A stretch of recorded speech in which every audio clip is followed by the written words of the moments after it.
Well, as the UN Convention on Migration wrapped in Marrakesh, Immigration Minister Ahmed Hussen had a press conference. Now, we went into the queue. We wanted to ask the minister some pertinent questions about the UN Compact on Migration.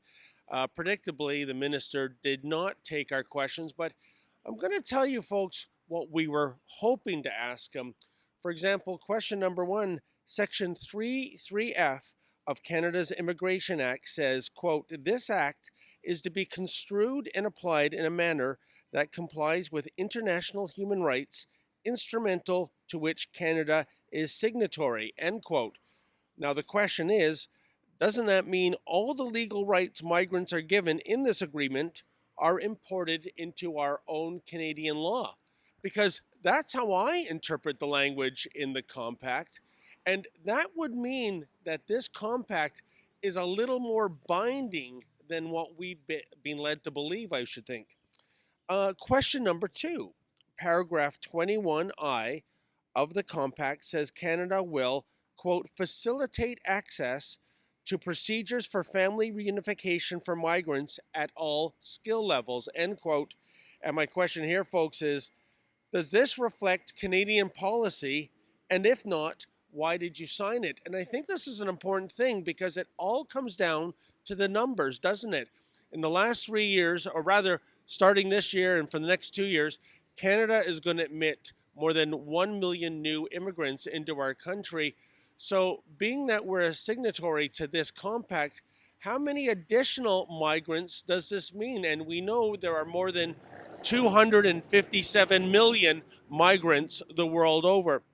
And finally, our last question was, paragraph 33C of the compact says Canada will promote pro-migration media outlets and educate journalists and stop allocation of public funding or material support to media that are not supportive of migration.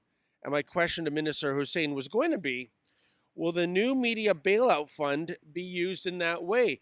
And you know, folks, I think this is chilling these Orwellian mandates on how the media should be reporting migrant issues.